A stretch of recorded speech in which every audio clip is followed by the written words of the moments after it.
હાલ આપણે પેલા છે ને કપડા બધા વાળી નાખી. તો અત્યારે હું આવી છું માસીના ઘરે અને આને જો લખવા બેહી ગઈ છે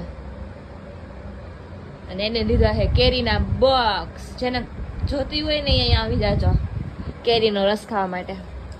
ભરેલા હે ને કે ખાલી હે? કીધું તો ખરી ખુફિયા હે. અચ્છા એવું છે, એટલે અમને બધાને ખવડાવવાની હે કે નથી ખવડાવવાની? ગજબ બેઇज्जती है.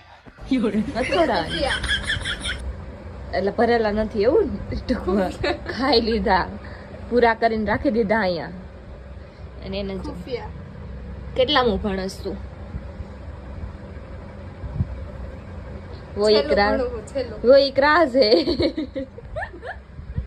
કેટલામાં ભણસ? છેલ્લું છેલ્લું. સ્કૂલનું છેલ્લું વર્ષ. સ્કૂલનું છેલ્લું વર્ષ એટલે તમે બધા સમજી જાજો.